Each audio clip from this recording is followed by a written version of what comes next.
C'est parti pour le tour de l'actualité sportive d'ici et d'ailleurs dans votre quotidienne préférée, la Grande Team. Bonsoir à tous, merci d'être sur la 3, très heureux de vous retrouver et je sais que le reste de la team de ce soir l'est également.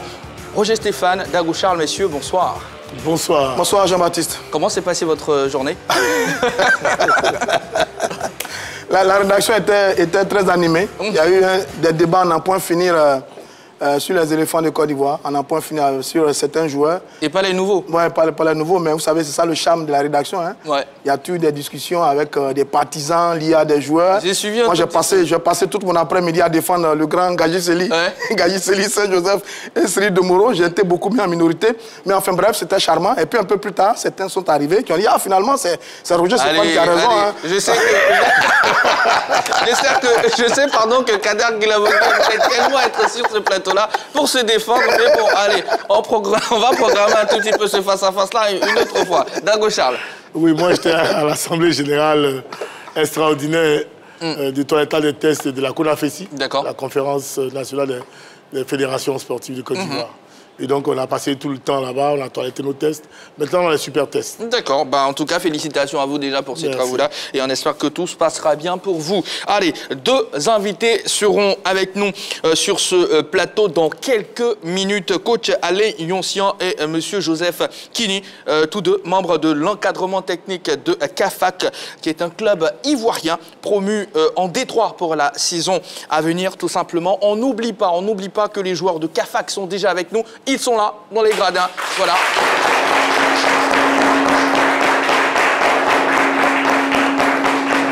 Et est-ce que vous avez un cri de guerre? Ça donne quoi?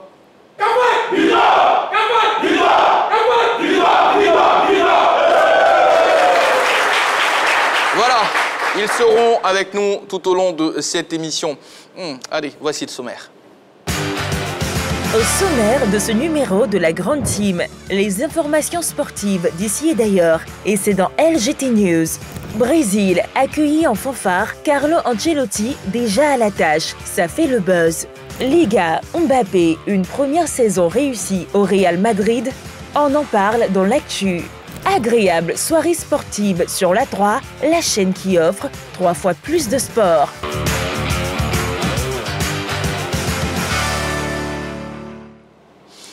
Ce soir, notre question LGT est la suivante. Liga, Mbappé, une première saison réussie au Real Madrid? Eh bien, on s'interroge. Vous avez la possibilité, chez vous à la maison, de nous appeler, de nous laisser des messages sur la page Facebook de la 3 déjà pour nous donner votre avis sur cette question LGT. Le numéro de téléphone, c'est plus 225 27 21 59 93 99. Vous pouvez nous appeler, mais pour le moment, voilà, essayez de recharger les téléphones. Au moment opportun, vous aurez la possibilité tout simplement de nous joindre. Si vous êtes hors de la Côte d'Ivoire, n'oubliez pas l'indicatif, plus 225 pour atterrir en Côte d'Ivoire, à Abidjan, tout simplement, sur la 3 en direct. Je reprends la question LGT, Liga, Mbappé, une première saison réussie au Real Madrid. Voilà, prenez note et puis essayez de vous préparer si vous souhaitez tout simplement intervenir ce soir dans cette émission. Toujours au programme LGT News et c'est maintenant. LGT. Football à présent, EKFCA lance son recrutement du mois de mai. Echin Kekis Football Club d'Awanou a procédé à un test de recrutement de nouveaux pensionnaires pour son académie les 24 et 25 mai dernier au lycée professionnel de Grand Laou. Ce sont plus de 50 jeunes venus de toute la Côte d'Ivoire qui ont tenté leur chance durant ces 2 jours de détection, histoire de se faire repérer et intégrer dans ce centre de formation de football situé dans cette ville balnéaire. Les dirigeants, à travers cette initiative, entendent donner la chance à ces jeunes afin de leur permettre de vivre leurs rêves et par ricochet, trouver des points de chute grâce à leurs partenaires.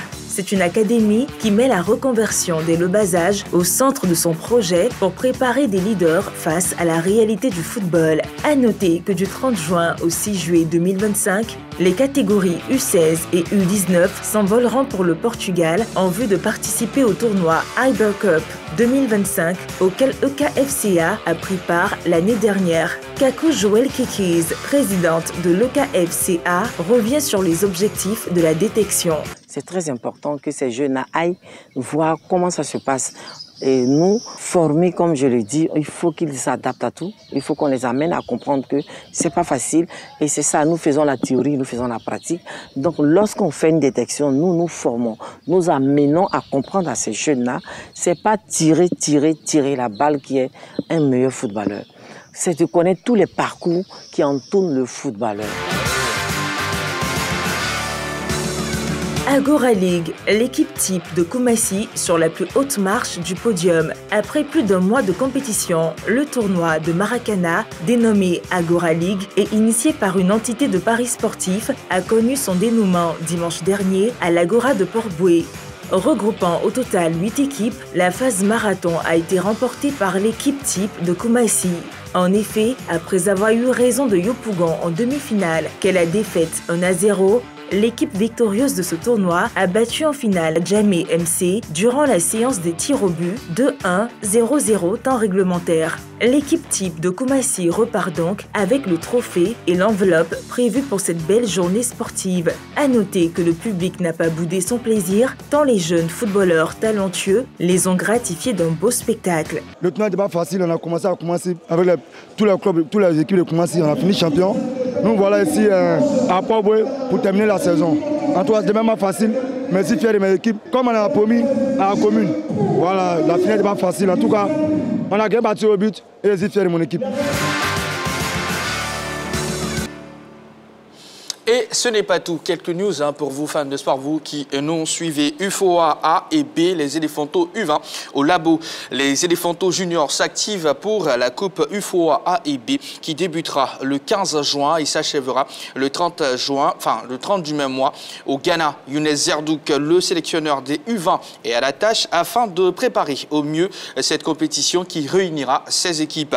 Le premier stage a commencé hier mardi et prendra fin le 30 mai prochain. Après quoi, un dernier regroupement aura lieu du 9 au 12 juin, avant que la délégation ivoirienne ne rallie Accra pour la coupe des deux zones A et B de l'UFOA. Du tennis à présent.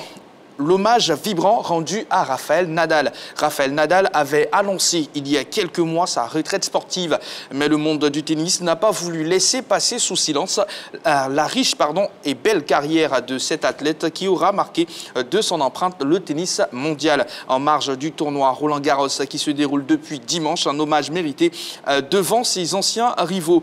Le tout dans un moment de grande émotion. L'homme aux 14 titres range pour de bon la raquette. Et puis petite information de dernière minute qui est tombée il y a juste 1 heure. Tournoi triangulaire U17 féminin.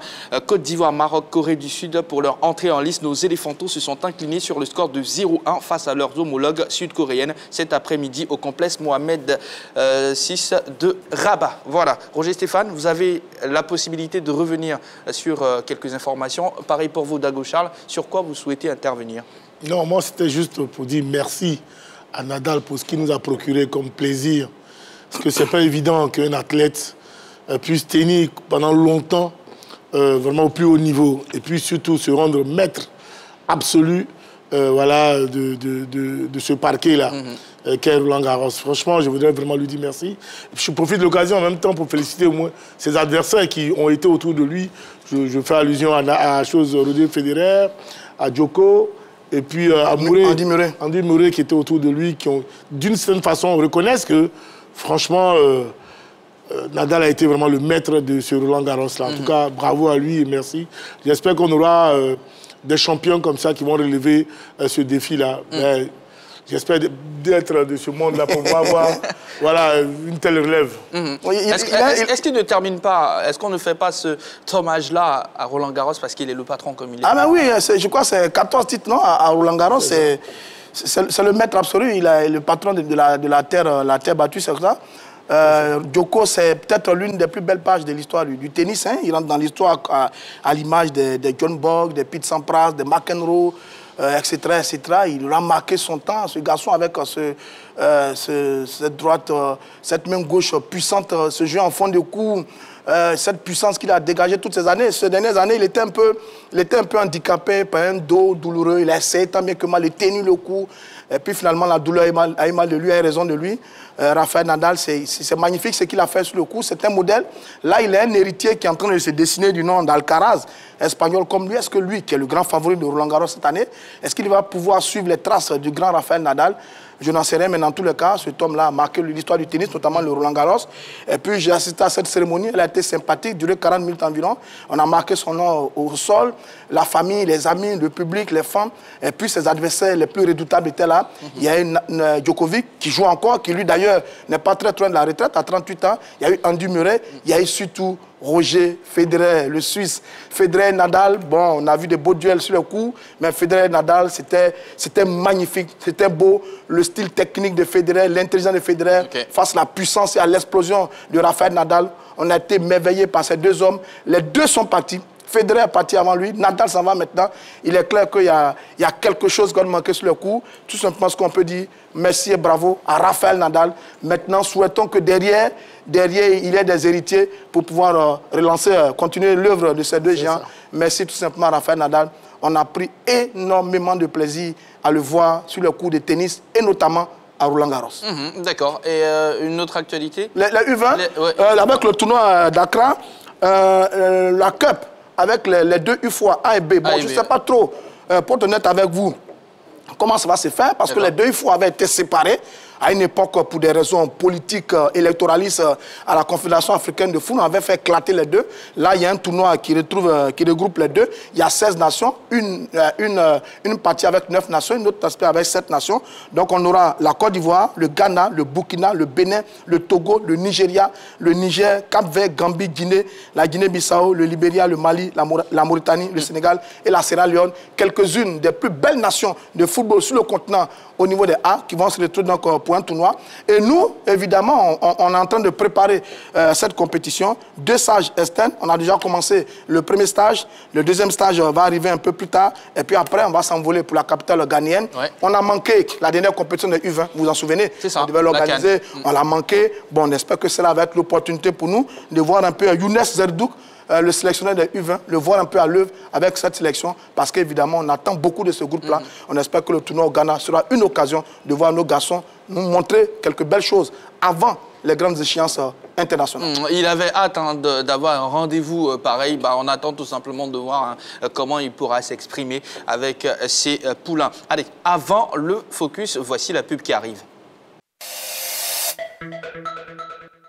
Et voilà, vous faites bien d'être sur la 3, la chaîne qui offre toujours 3 fois plus de sport et 3 fois plus de musique. L'émission, c'est la Grande Team. C'est 90 minutes de 20h30 à 22h. Et bien, aujourd'hui, encore comme toujours, nous avons une question LGT. La question fil rouge nous vient de l'Espagne. Liga, Mbappé, une première saison réussie au Real Madrid. Et bien, on s'interroge tout simplement. Et par la même occasion, on vous interroge chez vous à la maison en vous demandant cette question, tout simplement, en vous posant cette question. Là, vous aurez la possibilité de nous appeler en direct pour intervenir.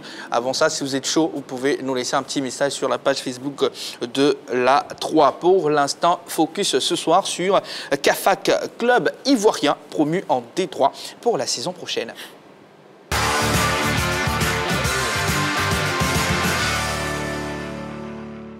CAFAC, entendez par là, Koné Abdoulaye Football Academy. Eh bien, c'est qualifié pour la prochaine saison en Division 3. Un parcours que nous allons disséquer ensemble en compagnie de l'entraîneur principal Alain Nyoncian et du directeur de communication Joseph Kini, qui vont d'ailleurs nous rejoindre maintenant. Voilà, c'est maintenant. On n'oublie pas que les joueurs sont présents. Voilà, merci beaucoup. Alors, coach Alain Nyoncian, bonsoir. Bonsoir. Merci d'être sur nos antennes. Merci. Joseph Kini, merci beaucoup, bonsoir. Bonsoir JB. Bienvenue. Merci. Coach, aujourd'hui, vous n'êtes pas là en tant que consultant. Hein. Non, je suis là aujourd'hui en tant qu'invité. Oui. Alors, coach, félicitations encore. Merci. Comment on se sent après un tel exploit, j'ai envie de dire, historique pour cette équipe-là qui accède à la D3? Je pense qu'on est très heureux. On est très heureux parce qu'on est parti sur la pointe des pieds. Et puis, à la fin, on se qualifie. Et puis, on accède à la D3. Je suis un entraîneur qui est heureux parce qu'il a réussi le pari qui lui avait été annoncé par les dirigeants. D'accord. En tant que directeur de la communication, Joseph Kini, vous, quels sont vos sentiments? C'est les sentiments du joueur. Et la direction de l'équipe est en joie, très en joie après avoir atteint cet objectif. On s'est fixé cet objectif en début de saison, la montée en D3. Dieu merci, ça s'est réalisé. C'est la satisfaction. C'est noté. Roger? Alain Yonsua, félicitations. Merci. Les rôles ont changé aujourd'hui. Je veux dire, vous étiez un bon entraîneur de Ligue 1, de Ligue 2. Il l'est toujours, bon, je pense. Pour l'instant, il était en division amateur. Est-ce qu'aller dans une division amateur, ça ne vous a pas gêné? Vous n'avez pas des appréhensions dès le départ avant d'accepter cette mission-là? Mais je pense que cette question, beaucoup de personnes me l'ont posée. Ah, mais elle est juste, hein? Elle est juste, c'est normal qu'on me pose cette question. Mais écoutez, en football, il faut savoir souvent raison garder, il faut savoir reculer pour mieux sauter. Vous savez, c'est vrai qu'on a fait de très belles saisons en Ligue 1, en Ligue 2. Et puis aujourd'hui, il y a un dirigeant qui vous fait asseoir, qui vous expose un projet, qui est un projet noble, et qui vous accompagne dans ce projet, il vous donne des garanties. Ben écoutez, on ne travaille que pour toujours aller vers l'avant. Et pour aller vers l'avant, il faut toujours faire des résultats. Donc, je me suis dit, c'est vrai que j'ai fait des résultats en Ligue 1, en Ligue 2. Pourquoi ne pas essayer en division inférieure et puis vivre cette expérience? Peut-être que ça va porter. Et puis aujourd'hui, ça a porté. D'accord. Allez, quelques résultats dans votre tableau de chasse en Ligue 1 et Ligue 2? Ben, meilleur entraîneur avec la FAD. Ouais. Meilleur entraîneur avec le Bafing en Ligue 2. Au Mali, meilleur entraîneur en Ligue 2. Meilleur entraîneur étranger en Ligue 1. Et puis, bon, il y en a tellement. Dagochal peut en citer deux. Parce que il en sait quelque chose. Non, j'en sais beaucoup. Moi, c'est vraiment, c'est encore te féliciter. Tu sais combien j'ai de l'estime pour toi. Et je sais combien tu prends à cœur ce métier d'entraîneur. Mais tu as pris cette équipe, je suppose, en coup de saison, parce que... Non, tu ne l'as pas pris en début de saison. Tu l'as pris en début de saison. Quels ont été des moments difficiles? Parce que là, tu quittes la Ligue 1 ou la Ligue 2, la Ligue, si tu veux, la division professionnelle, tu te retrouves en division amateur, comme Roger l'a signifié. Du coup, c'est notre environnement, je suppose. Quelles ont été tes difficultés là-bas, le temps que tu t'acclimates? Les difficultés ont été quand on s'est déplacé pour la première fois. On est arrivé à Odiné. L'environnement, le terrain d'entraînement, le terrain pour les matchs. Vraiment, ils sont là, les jeunes gens étaient là. Ouais. Ben, j'étais quelque part, je me dis, mais attends, je suis en train de me mettre dans quoi? Parce que, non, vous savez, quitter la Ligue 1 avec tous ses avantages, avec tout ce qu'on sait, quitter la Ligue 2 avec toutes les publicités qu'on fait autour, arriver en Ligue amateur où personne ne sait que tu existes, tu es livré à toi-même. Toi et tes joueurs, tu es livré à toi-même et tes joueurs. Donc là, je me dis, écoute, c'est vrai qu'on est venu au plus bas, mais il faut se retrousser les manches parce qu'on a du boulot à faire. Alors, coach, peut-on savoir dans quelles conditions vous avez préparé ce championnat de division régionale? Ben, on a préparé ce championnat dans les meilleures conditions parce que les dirigeants n'ont pas lessivé sur tous les moyens pour nous donner, pour nous permettre de nous entraîner. Vous ne dites pas ça parce que vous êtes monté. Hein. Non. Parce que généralement, on a fait une préparation les entraîneurs qui sont normale. tous passés ici, on était dans le dur, Non, on a fait une préparation normale. D'accord. Allez-y un peu dans les détails, le programme par exemple. On a fait un programme qui a été respecté par les dirigeants. On avait nos 7 semaines de préparation, ils nous ont donné nos 7 semaines. Après, on a eu nos 10 jours bloqués, ils nous ont donné nos 10 jours. Donc, je ne peux pas dire aujourd'hui que je n'ai pas travaillé dans les meilleures conditions. Même si, en griffe, on n'était pas sur un terrain qu'on voulait. Voilà. Roger Stéphane. Joseph Kini, cher confrère, félicitations. Merci. Vraiment bravo. Merci. Votre expertise s'est vendue au niveau des clubs. CAFAC, c'est quoi l'histoire de cette équipe succinctement? Hein? Oui. Elle est organisée comment? Elle fonctionne comment? Oui. CAFAC. Bon, CAFAC, déjà, pour vous dire, c'est Koné Abdoulaye Football Club Football Academy. D'accord. Koné Abdoulaye Football Academy. Qui a été mise en place par un des frères du président Koné Abdoulaye, défunt président Koné Abdoulaye de l'AS Denguélé, M. Touré Vandou, qu'il faut féliciter parce que, sans grand moyen, il a mis cette équipe en place qui, à 2 reprises, a raté la montée en D3. Et cette année, se sentant un peu essoufflé, il a vu un de ses fils. Il a dit, ah, je veux un soutien. Donc le fils est venu, il a pris l'équipe. Il dit, moi, je vais faire monter l'équipe. Et il a bien réussi. Ça fait 6 ans que vous existez? Ouais, 6 ans? Ouais, 6 ans. Et à long terme, à court terme, c'est Ligue 2, Ligue 1? Non, à court terme, déjà, notre objectif, c'est de monter en Ligue 2. Et à long terme, le président Touré Damsa, qui était un passionné de football, lui-même il a essayé un peu au foot, mais des blessures ont fait qu'il s'est éloigné des terrains. Et c'est là sa passion l'a envoyé jusqu'à prendre un club. D'accord. Okay. Alors, coach, allez. Et à long terme, oui, allez-y. À long terme, c'est de mettre en place un grand centre sportif à Oudjéné. Ça ne sera même pas bien ça. Oudjéné, son village, parce qu'il vient d'Oudjéné. Et il veut mettre un grand centre sportif avec des terrains d'entraînement, une école, un centre même aéré pour permettre à tout le monde de bénéficier de ce cadre-là. Très bien. OK. Kili, félicitations encore. Merci beaucoup. Mais généralement, les clubs qui appartiennent à un individu, où c'est un seul individu qui met les moyens, généralement, ces clubs-là ne survivent pas longtemps. Je t'apprends rien, hein. Tu as vécu beaucoup de clubs en Côte d'Ivoire, qui ont même été champions de Côte d'Ivoire. Oui, Tanda. Et qui, à la longue, qui ont fini par disparaître. Toi, en tant que responsable de communication, quel type de projet, de conseils que tu leur donnes à ces dirigeants-là pour qu'on ne retrouve pas cette équipe de CAFAC-là dans 3-4 ans, encore en division, si tu veux, en district? Effectivement, pour l'expérience, la petite expérience que j'ai eue dans le football ivoirien, cette fois-ci, on a décidé, le président, dans l'objectif de pérenniser cette équipe, a décidé dans les années à venir, ou même peut-être déjà l'année prochaine, de rendre ça en société. Où on pourra faire entrer des capitaux, des actionnaires pour que l'équipe puisse... Pour solidifier la chose. Solidifier la chose, effectivement. Donc, ce n'est pas que l'équipe disparaisse, comme vous l'avez dit. D'accord. Alors, coach, avec vous, évoquons les moments clés de cette montée-là. Ben, les moments clés, je vous dis, le moment le plus difficile pour moi, ça a été le premier match à Oudjéné. On arrive dans un environnement qu'on ne maîtrise pas, on arrive sur un terrain sur lequel on n'a jamais joué. Là, ça a été le moment le plus difficile. Ensuite, il y a ce match où nous jouons à 9, mais que nous gagnons 3-1. Parce qu'on prend 2 cartons rouges. Mais malgré cela, on gagne ce match. Et ensuite, le plus difficile, ça a été le dernier match. Le dernier match du Caridas. D'accord. Est-ce qu'on peut en même temps demander à quel moment vous avez senti que cette montée-là était à portée de main? À la 90e minute. Du dernier match? Du dernier match. Okay. À la 90e minute, sur une action de notre buteur actuel, Pacom, qui essaie de marquer un but. Mais le défenseur a été plus malin que l'arbitre. Il a rapidement sorti le ballon des filets parce que le ballon est passé la ligne. Et rapidement, ils ont sorti le ballon de la ligne et le jeu est parti. Là, déjà, on avait foi. J'avais foi qu'on pourrait faire quelque chose. Et en plus, ce qui m'a réconforté encore... Et le score à ce moment-là? On était à 0-0. OK, d'accord. Ce qui m'a réconforté en plus, j'avais encore 2 jokers.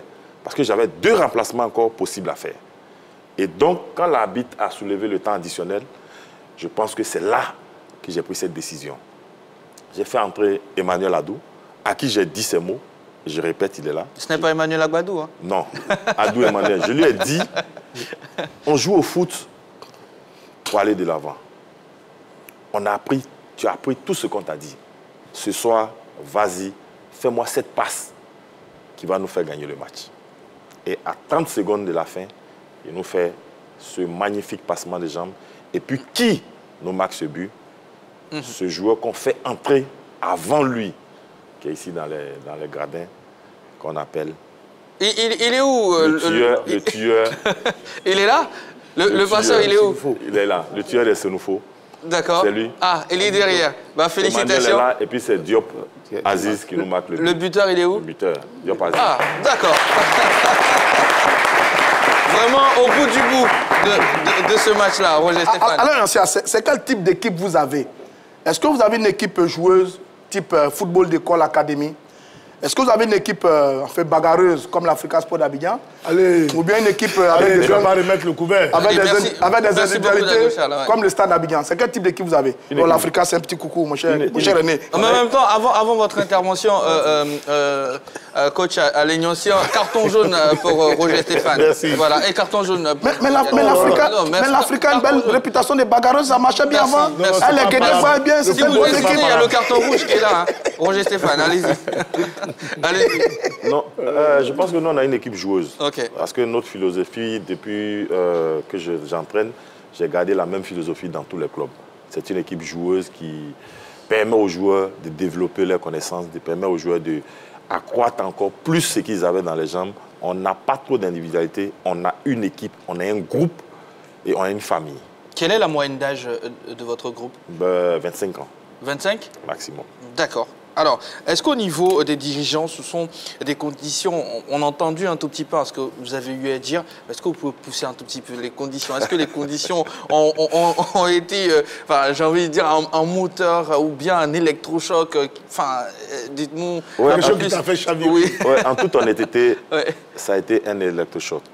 Parce qu'en division, en division amateur, c'était impossible de voir des dirigeants vous faire de telles propositions.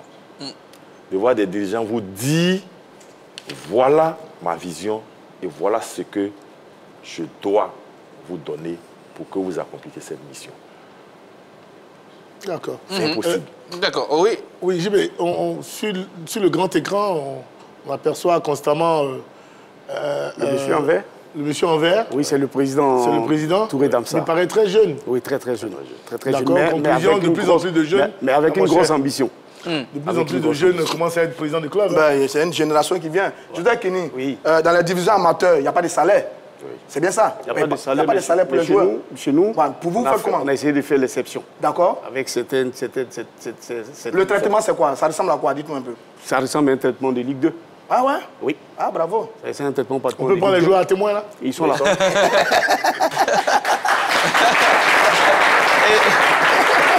Et justement, oui, ça sera la transition pour que je retrouve les joueurs, oui. Mais je vais encore plus loin pour dire que, écoutez, nous avons des primes de match supérieures à certaines équipes en Ligue 1. Waouh. D'accord. Soyez modeste. Oui, est-ce qu'on peut avoir des chiffres? Non, nous sommes à la télé. Allez, la division amateur. Allez, comme je l'ai dit, c'est la transition. La transition pour que je retrouve les footballeurs. Merci beaucoup à Ben qui a organisé tout ça. Qui a le micro? Le micro, on va le passer à un footballeur. Enfin, vous allez trahir des secrets, hein. J'ai quelques questions, voilà, mais ne vous inquiétez pas.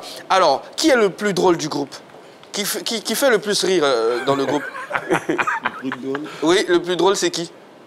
Barry. Il est où? Ah, à voir sa tête, je confirme. Alors, qui est le plus rapide sur le terrain? Le plus rapide? C'est lui? D'accord. Le micro, s'il vous plaît. Il s'appelle comment? Bassité. Bassité, d'accord. Alors, qui est le meilleur passeur du groupe? Le meilleur passeur? Le meilleur passeur? Yao Sisto. Ah, d'accord. Alors, qui mange le plus? Qui mange le plus? Alors, c'est quoi? Il finit 2 boules d'attiqué ou c'est... 5.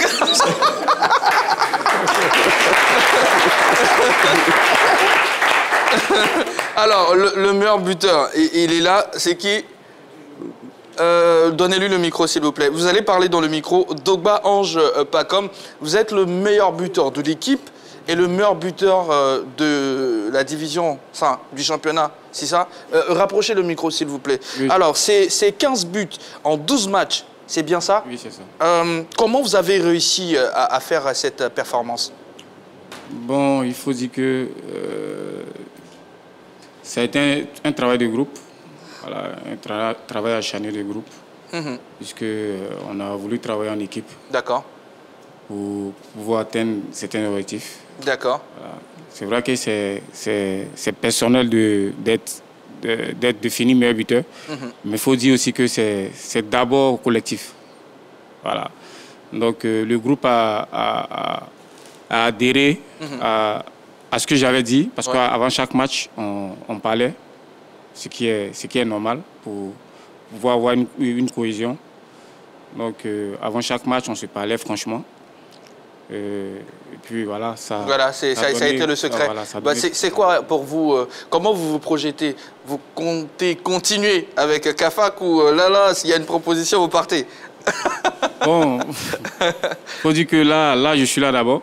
D'accord. Voilà, je suis là d'abord, je suis avec eux. Et puis voilà, l'avenir nous dira quoi. Allez, c'était juste pour vous chahuter. Jean-Baptiste, c'est un vieux de la vieille, il a joué à l'Africa Sport d'Abidjan. Ah ouais. Il a fait les bons jours de l'Africa Sport d'Abidjan. D'accord. Demandez-lui de l'Africa en division amateur, ça se passe comment, voilà. Je pense que ça se passe bien. qui est le gardien? Le gardien de but, c'est qui? Ah, c'est... Le bouffeur. Coach, quand Dieu Georges n'est pas là, j'allais te demander, mais est-ce que tous les gardiens mangent beaucoup? Mais bon, prenez le micro. Prenez le micro. Alors, comment vous vous sentez enfin, comment vous avez réussi cet exploit-là en tant que gardien de but? Roger Stéphane, il est grand. Hein. Ah oui, c'est un bouffeur. S'il te plaît, lève-toi, on va voir. Oui, il est grand. On va voir. Ah ouais, ça se comprend. Ça se comprend. Quel âge avez-vous, si ça ne vous dérange pas? J'ai 27 ans. 27 ans, d'accord. Pour 1 mètre combien? 1m86. D'accord, félicitations. Si. Quel a été l'attaquant le plus coriace que vous avez affronté avant de monter en Détroit? Le micro. Bon, je peux dire que c'est l'attaquant de Kuba. D'accord. Parce que je jouais avec deux attaquants qui nous fatiguaient beaucoup, qui fatiguaient mes défenseurs en match de groupe. Ouais.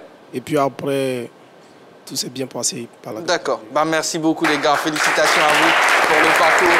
Et merci beaucoup d'être là avec nous. Jean-Baptiste, finalement, des joueurs d'expérience, un entraîneur d'expérience, on ne devrait pas souffrir de ce résultat, on ne devrait pas souffrir de ce résultat à Léontien. Mais avec des jeunes, parce que quand je vois... oui, il y a beaucoup de jeunes. Le buteur, par exemple, pour moi, il est bon, j'ai vu le gardien qui a 27 ans, oui. Dogba oui. qui a bourlingué un peu partout, Ils plus 5. vous. Ils sont 5. D'accord. C'est un mixage. Voilà, mais écoutez, vous pensez que c'est facile? Non, c'est pas facile. C'est pas facile. Parce qu'il faut avoir un discours, il faut être cohérent avec les jeunes. Et puis il faut que les jeunes adoptent et acceptent ta philosophie. Parce qu'une fois la philosophie a été adoptée par les jeunes et que le discours il est cohérent et que tout est en place, les dirigeants mettent les moyens, ben écoutez, vous ne pouvez que réussir. Alors, Joseph Kini, c'est vrai que Dago Charles a touché un tout petit peu la question qui arrive, parce qu'une chose est de monter, mais en même temps, une autre est d'avoir de grandes ambitions. On vous laisse encore la chance de revenir un tout petit peu sur, par exemple, le projet d'Odiéné. Oui, à quoi ça va ressembler? Oui, le projet d'Odiéné, c'est un projet qui tient à cœur au président Touré Damsa. Je voulais présenter d'abord ses excuses parce qu'il est en déplacement hors du pays, il n'a pas pu être présent ce soir. Mais vous l'aurez une prochaine fois. D'accord. Voilà. Le projet, il est grand, il est costaud. C'est un projet qui va s'étendre sur près de 10 hectares. 10 hectares. OK. Dans des terrains de foot. C'est un projet omnisport. Omnisport, on aura un peu de handball, de basketball, un peu de tout. Mais on va faire de la formation, de l'athlétisme là-bas. Parce que vous savez que nous sommes au nord. Au nord, nous sommes en altitude. Et là-bas, le constat qu'on a eu là-bas, c'est qu'on a de bons athlètes là-bas.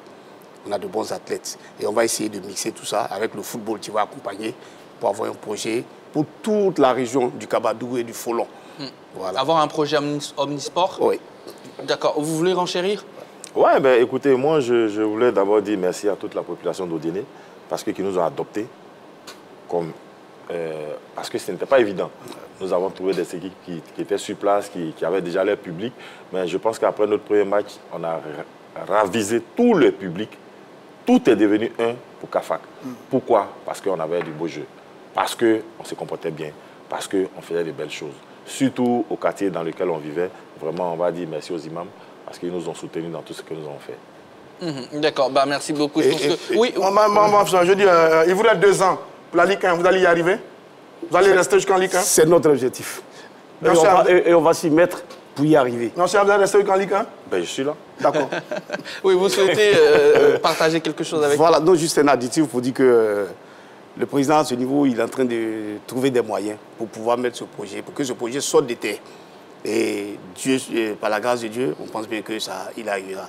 Mais nous voulons profiter aussi pour dire merci à la Fédération ivoirienne de football à travers elle, la Ligue amateur de football et la Ligue régionale d'Odiéné, qui a pu organiser ce championnat jusqu'à terme. Et remercier la Ligue de Boaké, qui nous a reçus pour les interligues. Les interligues ont été jouées à Boaké, organisées par la Ligue de Boaké. Dis merci à un grand monsieur qui nous a reçus à Boaké. Et par ses prières aussi, on a pu arriver à ce stade. Le président de la communauté Odienéka de Boaké, M. Touré Almami. Et je demande aux joueurs ici de l'applaudir parce que c'est notre objectif à Boaké. D'accord. Remercier toute la population aussi pour ses prières, tout le monde. Là, qui met la sadie, là. En tout cas, merci à vous d'avoir accepté notre invitation. Le président va nous recevoir. Il faut que le président nous reçoive. Oui, on s'active. Ne vous inquiétez pas. Merci beaucoup. Voilà. Vous ne partez pas, parce que derrière, vous allez rejoindre les joueurs. On ira au terme de cette émission ensemble, tout simplement. Coach Alain Nyotian, merci beaucoup. Joseph Kini, merci. Et comme je l'ai dit, vous ne partez pas, vous allez juste rejoindre les joueurs. Une petite pause à présent. On sera de retour dans pas longtemps et c'est Ansa Buzz qui arrive.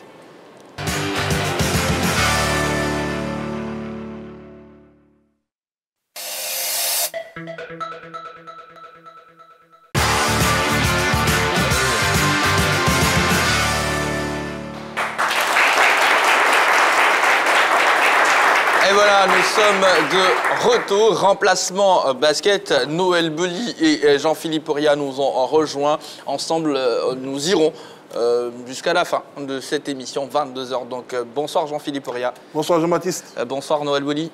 Jean-Baptiste, bonsoir. Allez, Men in Black, je fais comme, fais comme Dago Charles. Ouais. En tout cas, bienvenue.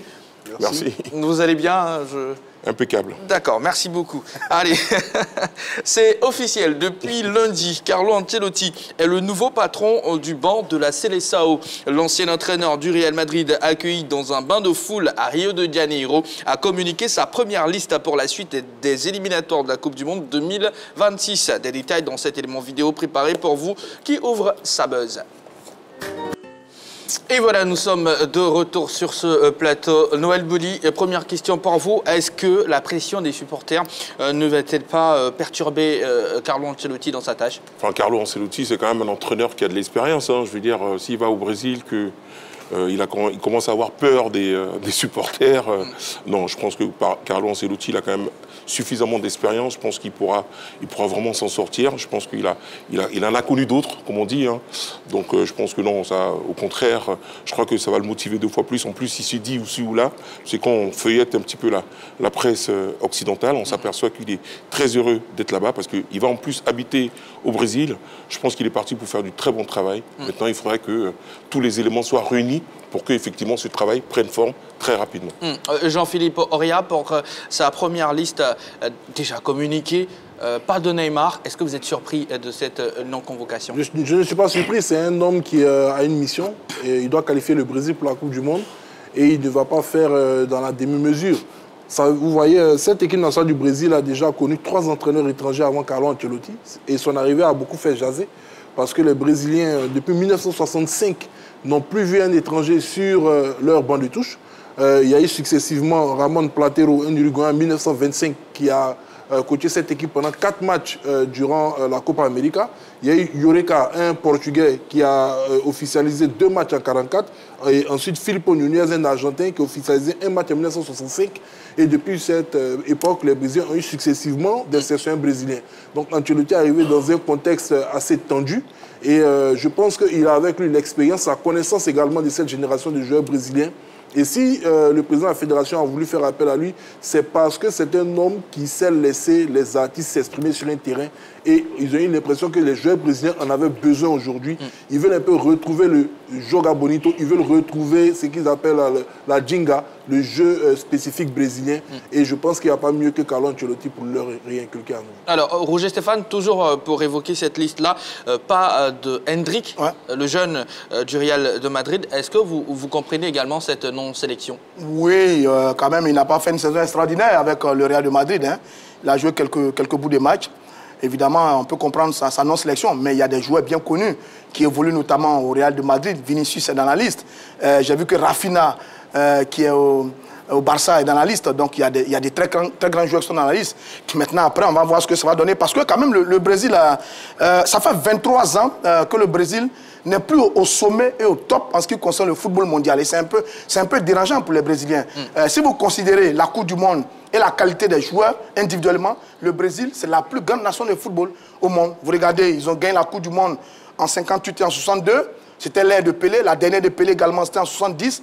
Après, ils gagnent la Coupe du Monde, je crois, de 94 avec Dunga, Bebeto et Romario. Et puis celle de 2002 avec Ronaldo, Ronaldinho et autres, Rivaldo. Mais depuis, on ne reconnaît plus le Brésil. Ouais. Le Brésil, cette équipe enchanteresse qui faisait rêver, ben, on ne la reconnaît plus. Et ils ont besoin d'un entraîneur qui a du charisme, qui a du vécu. Vous posez la question sur la pression. Écoutez, il entraîne le Milan AC en Italie, la pression c'est connu. Il entraîne le Real de Madrid, la pression c'est connu. Il était à Paris, la pression c'est connu. Je pense que la pression ne va pas l'arrêter. Okay. Mais quand même, c'est un nouvel environnement. C'est l'Amérique du Sud. Le carioca, la culture de la fête, etc. etc. Okay. On va voir ce que ça va donner. Est-ce qu'il va réussir à discipliner les joueurs brésiliens pour les faire jouer sur le terrain à l'image d'un Neymar qui n'est pas cette liste, mais c'est un très bon message pour lui? Est-ce qu'il va réussir ça? Je n'en sais rien, mais dans tous les cas, Carlos Ancelotti a le coffre pour aller prendre cette équipe brésilienne. Okay. Et le Brésil a envie de revenir vraiment au sommet du football mondial. Et il leur fallait un entraîneur de ce type-là. Après, je rejoins un peu Jean-Philippe. J'en parlais tout à l'heure, mais pour l'heure quand même, on peut... par rapport à... Non, par rapport au fait que quand une nation comme le Brésil, qui a connu Pelé, Zico, Socrates et tous ces joueurs monstrueux, va chercher un Italien pour venir coacher sa sélection, moi personnellement, ça me dérange un peu. Ça voudrait dire que c'est un échec des techniciens brésiliens. C'est ce que ça veut dire. Ça me dérange un peu. Mais après, c'est un choix. Ils l'ont fait. Ancelotti a le coffre. Il n'y a pas longtemps, il était l'un des meilleurs entraîneurs au monde. Il peut réussir. Mais j'avoue que moi, quand même, Brésil, aller chercher un Italien en 2025, ça ressemble à un échec des techniciens brésiliens. D'accord. Je l'ai fait sciemment. C'est un tour de table en même temps, question individuelle pour chacun. Donc on va terminer cette rubrique de Sabuzz avec Dago Charles. Carlo Ancelotti peut-il conduire le Brésil au sacre à la Coupe du Monde 2026 si cette équipe-là parvenait à se qualifier, Dago Charles? C'est une grande... C'est une question... Une question, 1 million d'euros. 1 million d'euros, vraiment. Hein? Non, c'est pas évident. C'est pas évident parce qu'il n'a jamais entraîné une sélection. Hein. Okay. Ça, il faut le dire aussi. Entraîner un club, soit-il le Milan AC, le PSG, le Real Madrid, ce n'est pas la même chose quand on a une sélection. Okay. Un club, tu as le temps d'avoir tes joueurs, travailler avec eux, les voir tous monter en puissance, conduire quelque chose sur 10 mois à la limite. Alors qu'une sélection, tu as généralement une semaine de convocation et trouver des joueurs en forme du moment et complémentaires pour te donner un résultat. Et ça, c'est pas évident. Donc maintenant, on va voir. Ils sont pratiquement 4e des éliminatoires. C'est vrai que chez eux, je crois, on prend 8. Donc ils ont encore le temps de se qualifier. Ça, je pense. Avec les joueurs dont ils disposent, ils peuvent se qualifier. Mais aujourd'hui, pour moi, le Brésil, ce n'est pas une équipe qui fait rêver. Avec laquelle on peut dire que même s'ils ont Carlos Ancelotti, ils vont gagner la Coupe du Monde. Je ne crois pas. Okay. Parce que cette équipe du Brésil qui faisait rêver les uns les autres avec les Ronaldo et autres, ce n'est plus ça. Quand tu regardes les Vinicius, franchement, pour moi, c'est les joueurs de milieu de tableau. Voilà, cette équipe-là est constituée de joueurs de milieu de tableau. Il n'y a pas de joueurs de haut niveau dans cette équipe-là. La preuve, Casemiro, à son âge, c'est encore lui qu'on rappelle à l'équipe nationale. Okay. Quand tu prends Marquinhos et autres, franchement, je ne crois pas qu'avec ce groupe-là, il puisse construire. Malheureusement, son contrat, c'est juste à cette Coupe du Monde. S'il avait au moins 4 ans, là, alors j'allais répondre par l'affirmative. D'accord. J'avais envie finalement de donner la parole à Noël Bouli sur la question, mais il semble être d'accord avec Dago Charles, du coup... Non, c'est vrai que bon, Roger Stéphane l'a dit plus ou moins, c'est vrai que le football brésilien s'est un petit peu européanisé. Hein, je veux dire, le Brésil, avec un football chatoyant, c'était dans les années 70. Mais ça, c'est entre-temps, de l'eau a bien coulé sous les ponts. Hein, je veux dire, ce Brésil-là, je pense qu'on ne le verra plus, parce que la plupart des joueurs majeurs brésiliens jouent tous en Europe. Donc aujourd'hui, ils ont une culture européenne. J'en veux pour preuve le fait même qu'on prenne un entraîneur européen pour entraîner le Brésil. Donc du coup, aujourd'hui, le Brésil s'inscrit dans un football européen. Donc ils ont des joueurs plus ou moins de bonne valeur. Mais est-ce qu'ils vont remporter le trophée? That is the question. D'accord. Bah, s'il y avait 2 secondes de plus, bah, j'allais te donner un carton jaune. Bah. Mais j'ai pas mis 2 secondes de plus. Hein. Mais bon, ça va. Je me suis arrêté à temps. Ça va pour le moment. J'ai pas fait du Roger Stéphane. Ça va pour le moment. Allez, j'ai bien envie aussi de donner mon brassard à quelqu'un ce soir, mais bon, parce que ça faisait un moment que j'avais pas donné le brassard. Mais bon, allez, on regarde. Plus 225 27 21 59 93 99. La page Facebook est déjà activée. Vous pouvez nous laisser beaucoup de messages pour leur place à l'actu.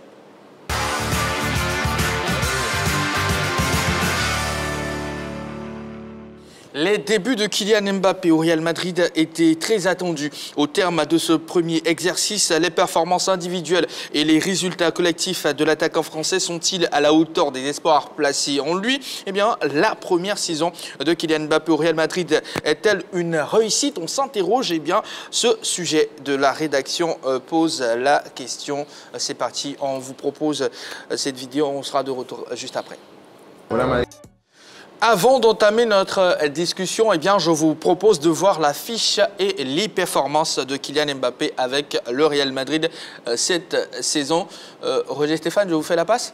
Oui, on va y aller, mon cher Jean-Baptiste. Vous jouez tellement bien que c'est pas facile de vous suivre. Hein. Alors, Kylian Mbappé, né le 20 décembre 1998 à Paris. Il est français, il est attaquant. Il a joué à Monaco, au Paris Saint-Germain. À ce moment, il évolue au Real de Madrid. Il a 88 sélections pour 48 buts.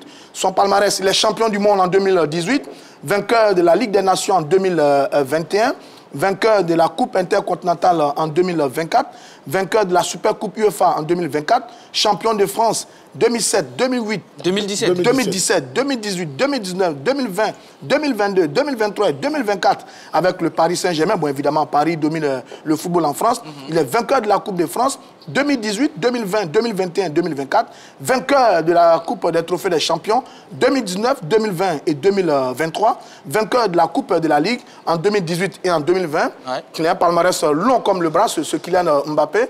Alors, ses performances cette saison, notamment avec le Real de Madrid, c'est 56 matchs disputés, 52 titularisations et 4548 minutes de jeu, c'est fort, 43 buts, 4 passes décisives, 4 cartons jaunes et 1 carton rouge.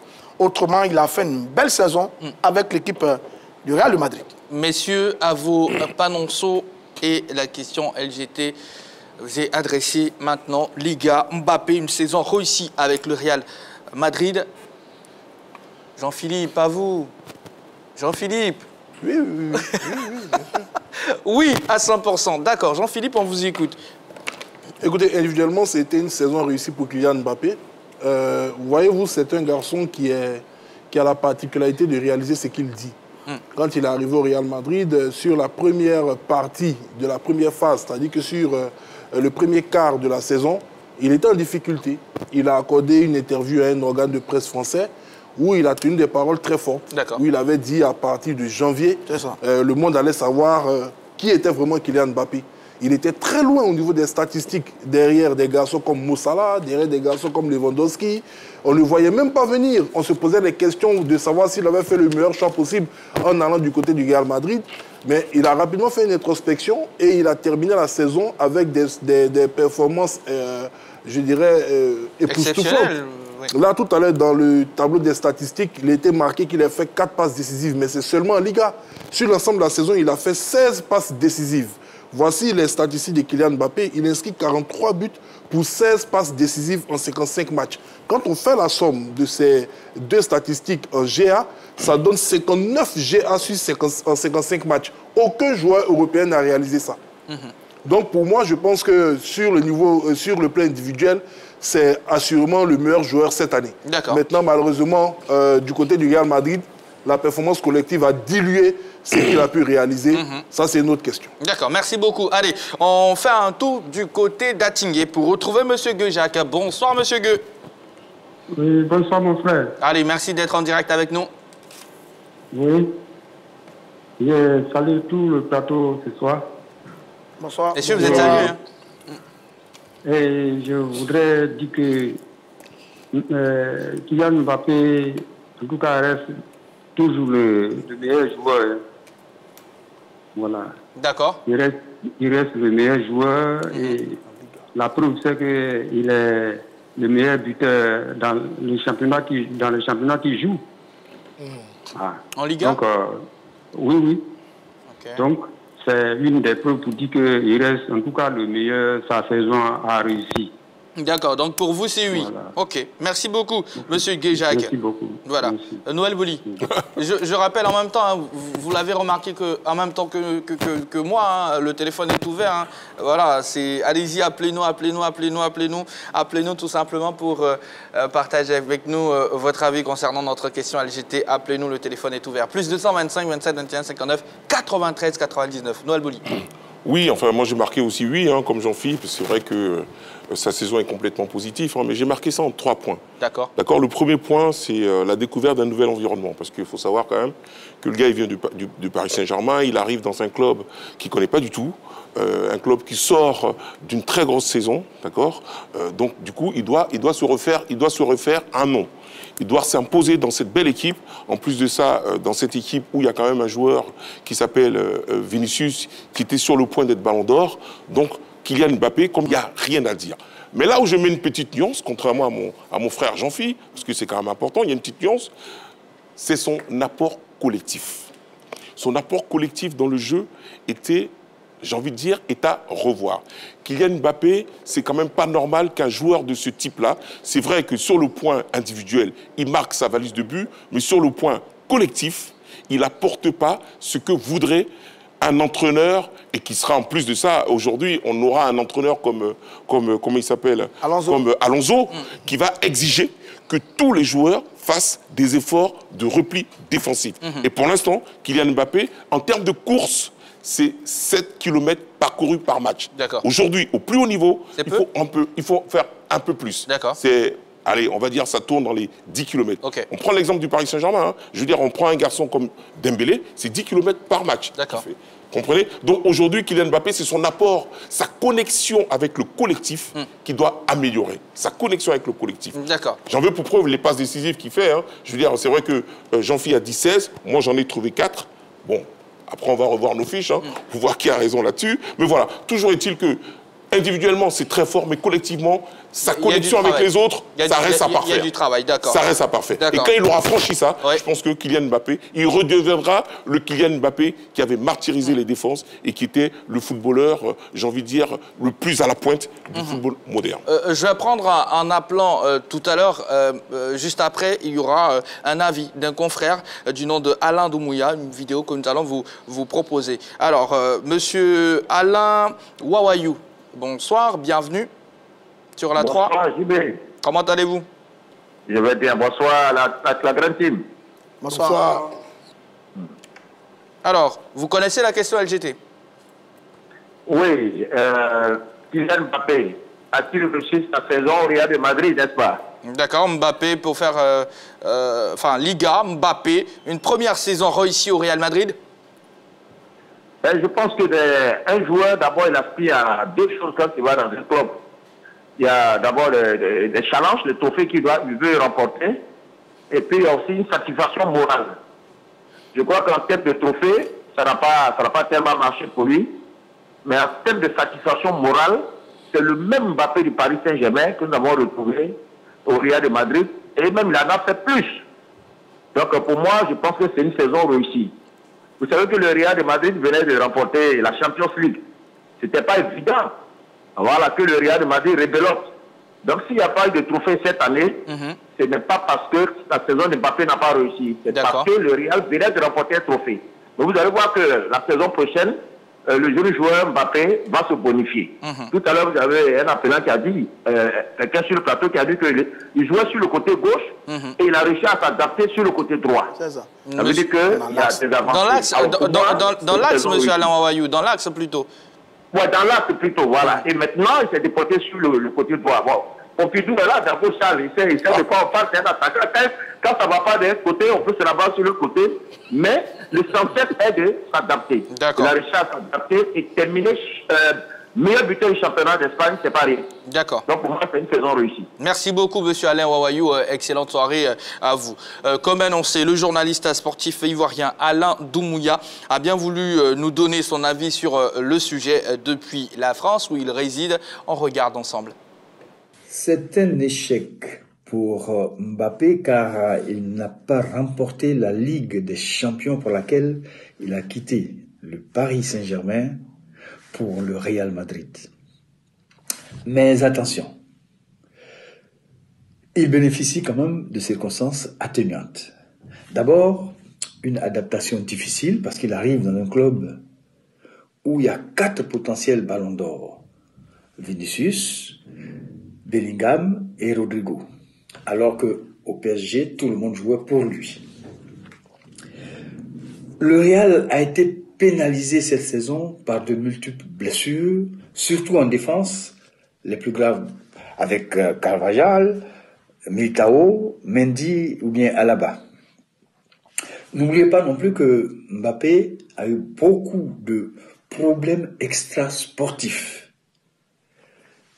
Il a été presque accusé de viol en Suède. Il a eu des problèmes financiers avec son ancien club, le PSG. Et puis son capitanat qui a été contesté en équipe de France. Le meilleur Mbappé, ce sera pour la saison prochaine, ça j'en suis convaincu, avec une équipe mieux structurée autour de lui, comme à l'époque avec Ronaldo et Karim Benzema. Voilà, merci beaucoup au doyen Alain Doumouya pour son intervention. Dago Charles, quel est votre avis concernant la question LGT? C'est vrai que vous avez noté, oui, avec le Panonceau. Moi, je pense que tout a été dit. Tout a été dit. Écoutez, on ne va pas réchauffer un peu tous les dits des confrères. Mais est-ce que vous vous attendez à une performance pareille dès la première saison de la part de Mbappé, si on doit aller sur ça? Bon, en principe, non. Si on respecte le football, non. Parce que c'est un nouvel environnement. Et donc, on peut rester dans les stats. C'est-à-dire être autour de 10 buts, 15 buts, par exemple, quand c'est la première saison en général. Mais lorsqu'on va au-delà, ça voudrait dire que, franchement, on est dans la cour maintenant des grands. Et Kylian Mbappé a démontré là, sur une première saison, qu'il fait partie vraiment des meilleurs joueurs du monde, des meilleurs attaquants du monde. Moi, où je le félicite en plus, c'est ce que Noël a dit, c'est le fait d'avoir su s'adapter à un nouveau poste, celui d'avant-centre. Parce que c'est un poste qui est difficile, qui n'est pas donné à tout le monde. À cet endroit-là, on prend des coups, on prend tellement de coups que beaucoup arrêtent leur carrière.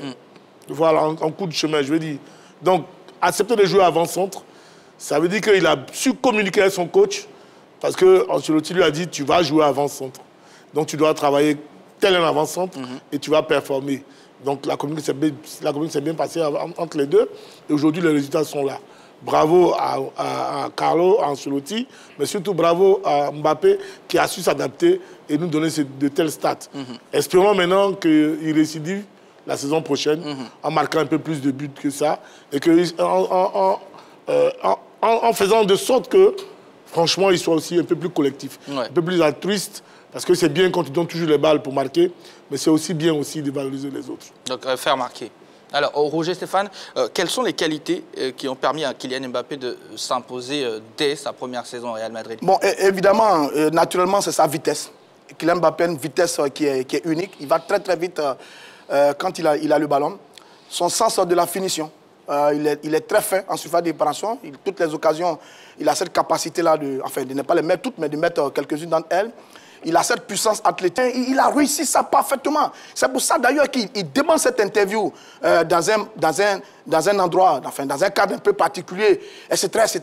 Il parle, il se libère, il dit tout. Et dès qu'il sort de cette interview, paf, on a un nouveau Kylian Mbappé.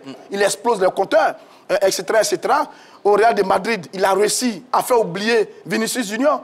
Il a fait oublier Jude Bellingham. Il a fait oublier tout le monde. Pichichi, soulier d'or. Donc, pour moi, il a relevé un défi de passer du couloir à l'axe. Et il a tellement bien réussi cette saison que je pense qu'au Real de Madrid, mais précisons bien, au Real de Madrid, il a fait une superbe saison. Il a fait une bonne entame de saison et de carrière du côté du Real de Madrid. D'accord, merci Roger Stéphane. Monsieur Konaté, vous êtes en ligne. Bonsoir, merci d'être avec nous.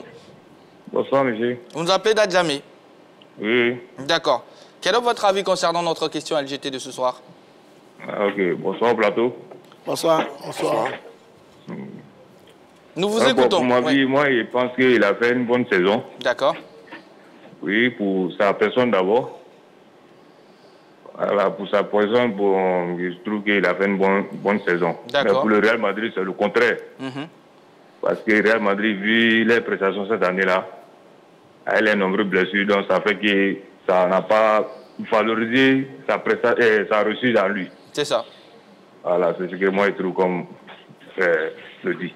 D'accord, merci beaucoup Monsieur Konaté, excellente soirée à vous du côté d'Adjamé. Allez, sur la page Facebook de la 3, Kebzo Homopieux écrit ceci: bonsoir à la grande team, pour moi, c'est une saison réussie, voilà, tout simplement. C'est vrai qu'il n'a pas remporté de titre majeur, mais en termes de statistiques personnelles, Mbappé est au-dessus. Et pour moi, c'est une saison réussie. Kader Papus écrit ceci: très réussi de sa part. Voilà. Salomon Conan. Mbappé a réussi sa première saison au Real Madrid sur le plan individuel. Alors, avec vous, Jean-Philippe Auriat, quels sont les moments de sa saison qui vous ont marqué? Moi, les saisons qui m'ont marqué, bon, j'allais dire l'entièreté, surtout à partir de la deuxième partie du milieu des tableaux, mais il y a eu des rencontres assez intéressantes. Il y a eu les deux rencontres en aller et en retour face à Manchester City, le tenant du titre de cette compétition. Il y a eu également, malgré la défaite, le match retour qu'il a délivré du côté du stade de Montjuïc en Catalogne, où le Real s'est incliné 5-3 et il a mis un triplé. Voilà, entre autres, quelques rencontres qui me sont restées à l'esprit. Mais il a eu des rencontres où il était beaucoup plus décisif, où il a permis au Real de s'en sortir, tout simplement dans des situations assez fermées. Voilà, je pense que ce n'est pas, excusez-moi le terme, n'est pas péjoratif pour rien que les supporters du Real Madrid l'ont élu comme étant le meilleur joueur de la saison du club. Voilà, je pense que c'était le joueur le plus régulier. Maintenant, tout à l'heure, Noël a dit, en essayant de comparer les courses parcourues par Mbappé et certains autres joueurs, moi je ne pense pas, c'est vrai que j'ai été footballeur professionnel, mais je ne pense pas qu'un 9 ait le même volume de courses qu'un ailier. Voilà, les ailiers, je pense qu'ils font beaucoup plus de courses que les 9. Et le 9, c'est aussi un poste qu'on pourrait juger d'un peu ingrat parce que très souvent, on vous demande de ne pas fournir certains efforts pour garder votre lucidité devant le but. Donc, Mbappé, quand il était sur les côtés, il courait beaucoup. C'est vrai que défendre n'était pas son premier rôle, mais je ne connais pas de 9 à qui on demande de venir poser un tacle en défense centrale. Donc, sur ça, on ne peut pas dire que Mbappé n'a pas d'engagement particulier dans le jeu. D'accord, merci. Allez, on va écouter à présent la légende du football français, Michel Platini. Il s'est exprimé sur la saison de Kylian Mbappé, propos recueillis par nos confrères de Bein Sport France. Beh, è un ragazzo fenomenale. È stato fatto 42 gol in Spagna, è stato scarpa d'oro, è stato migliore cannoniere in Europa. Vuol dire che ha fatto bene. Dopo gioca nella squadra, la squadra può darsi non ha fatto un grande anno, può darsi il Real Madrid una squadra che invecchia, Carlo può darsi aver finito il suo ciclo, sono contentissimo che va a fare l'allenatore del Brasile. Questo è bellissimo che l'italiano va a fare l'allenatore della nazionale brasiliana, che è loro che hanno inventato il calcio, è bellissimo. Beh, è così, dopo anch'io quando sono arrivato ho finito capocannoniere e abbiamo finito secondo. Mbappé è un fenomeno, io direi che è un attaccante che segna, non chiederlo a giocare alla Messi o alla Modric o alla Platini o alla Zidane, no, lui è uno piuttosto... È un attaccante, dopo il centravanti, non centravanti, io non capisco quello che pensano i nuovi allenatori di questo. Dunque, è un attaccante che segna. Dunque, quando un attaccante segna, è importante.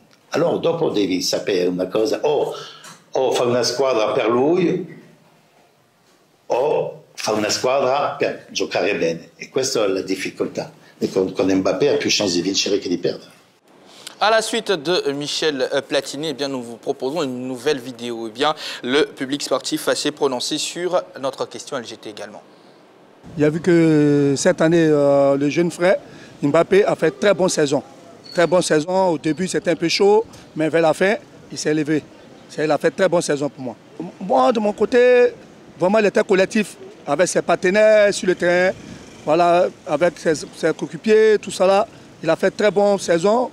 Maintenant, avec les buts, qu'il marquait beaucoup, voilà, il est parmi les meilleurs buteurs aujourd'hui du Real de Madrid. Voilà, je le tire le chapeau. Voilà. Si je tire mon chapeau à Kylian Mbappé, c'est une très belle saison. En tout cas, il a remonté le niveau. Il a montré aux gens qu'il était de l'autre côté, mais quand il est arrivé dans une autre équipe, il a montré que le niveau était encore plus haut. En tout cas, il a fait une très belle saison. Il a remonté l'équipe jusqu'à, je peux dire, à la quart de finale. En tout cas, c'est un très très bon joueur, Kylian Mbappé. On sait tous comment Kylian Mbappé a quitté le Paris Saint-Germain avec les tensions qui étaient entre Luis Enrique, lui et les dirigeants et tout le staff du Paris. Mais il a quitté, il est venu au Real en tant que je dirais, un joueur qu'on ne comptait pas sur lui. Et moi, je pense qu'il a pu relever le défi, voilà, par ses buts, par ses performances. Et voilà, moi, je pense qu'il a tiré le Real au sommet. Et lui, Vinicius et Rodrigo et consorts ont pu faire une belle saison par tout ce qu'il a apporté au Real. Bon, pour sa saison, ça a été comme je l'ai dit, non, ça a été, mais c'est bien que dans les débuts, ça a mal commencé, puisqu'il venait de venir en Espagne, donc il ne maîtrisait pas trop le championnat espagnol, comment ça se joue, comment ça se passe au fait. Donc bon, au fur et à mesure, ça a adapté, et puis bon, tout a commencé à venir. Voilà, nous continuons bien sûr de parler de notre question LGT, messieurs. La dernière question, et c'est sur ça qu'on va se dire au revoir. Avec l'arrivée de Xabi Alonso, qu'est-ce qui pourrait changer? Oui, pour vous. Déjà, c'est le travail collectif, quoi. Et puis j'espère qu'il aura quand même certains joueurs que Carlo n'a pas eu la saison dernière. Je pense qu'ils ont fait quand même. Ils commencent à faire des recrutements très intéressants. Ils vont renforcer la défense, ils vont renforcer le milieu de terrain. Et puis surtout, je pense qu'il va quand même demander à ses attaquants de participer au jeu collectif. Parce qu'aujourd'hui, dans le football moderne, on ne peut pas se permettre de ne pas participer au football collectif. Je ne demande pas à Kylian Mbappé et à Vinicius d'aller tacler. C'est pas ça ma question. Simplement, c'est de participer, c'est de donner coup de main. D'accord? Et en plus, comme ce sont des joueurs rapides, s'ils vont donner coup de main à la défense, et effectivement, ils auront des possibilités de faire des contre-attaques. Et d'arriver à faire 10 km. Ce serait bien, quoi. Oui. Parce qu'en fait, la comparaison que j'ai faite, c'est avec Dembélé qui est dans l'axe, c'est pas Dembélé sur le côté. D'accord, allez, on a fini. 5 secondes. Bon, je pense que je ne suis pas sûr qu'il sera ballon d'or. Parce que Yamal, Rafinha, Dembélé et Salah ont été plus en vue cette saison que lui. Il a brillé au Real, mais pas en Espagne et en Europe. D'accord. Carton jaune, Roger Stéphane. Ça fait donc carton rouge pour vous. C'est fini. Jean-Philippe Pouria, merci beaucoup. Noël Boli, merci à vous d'être passé. Dago Charles, merci Roger Stéphane. On n'oublie pas nos amis de CAFAC, promus en Division 3. Merci beaucoup d'être passé nous voir. Bonne chance pour la suite. Que le meilleur coach Alain Ancien, Joseph Kini, merci beaucoup de conduire toute cette équipe. Merci également à la régie pour le travail qui facilite tout simplement cette retransmission sur la 3. On va souhaiter en même temps joyeux anniversaire à notre rédacteur en chef. C'est son anniversaire aujourd'hui. Vessoum, vieux. Allez, joyeux anniversaire à toi. Profite bien et puis je vous vois à la maison. Merci de nous avoir suivis. À demain.